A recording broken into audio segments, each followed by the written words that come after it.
My cousins and I used to play this dumb game at family reunions called Whose Kid is Whose. We joke about which aunt or uncle we actually belonged to, based on looks, quirks, or whatever personality trait made us suspicious. Last Thanksgiving, my 16-year-old cousin Emma pulled out her phone and said, "Look, 23andMe kits are on sale for Black Friday.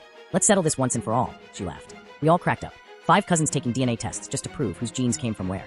Comedy gold. Aunt Carol nearly choked on her pumpkin pie. "That's a waste of money," she said, trying to sound casual. But something in her voice made us all pause. We shrugged it off, but pooled our Christmas money and ordered the kits anyway. When they arrived, we made a whole event of it in Grandma's basement, spitting into test tubes while filming each other and making dumb faces like it was a TikTok challenge. 2 weeks later, I was in my car before work, scrolling through my phone when the email hit. "Your DNA results are ready." I clicked through, expecting nothing. But then I froze. Under family matches, I saw my cousin Ryan listed as my half-brother. Same dad. My hands were shaking too hard to text. I called Ryan immediately. "Dude, have you seen your results?" There was a pause. Then he whispered, "Yeah. Are you seeing what I'm seeing?" See, his mom, Aunt Julie, is my dad's sister. There was no universe where Ryan and I should be half-siblings. We met at a little coffee shop halfway between our apartments. Ryan looked like he hadn't slept in days. "My mom's been acting weird since we ordered those kits," he said, stirring a coffee he never drank. Like she knew something. The next day was Sunday dinner at Grandma's, our family tradition. I watched my dad laughing with Aunt Julie, and suddenly noticed all the things I'd never paid attention to.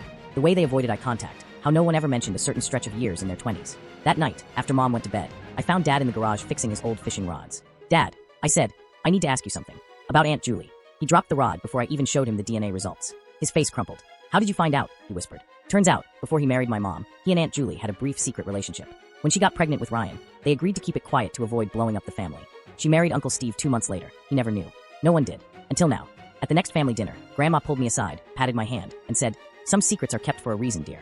Your grandfather isn't who you think he is either." Then she walked away like she just commented on the weather. Now half the family isn't speaking to the other half.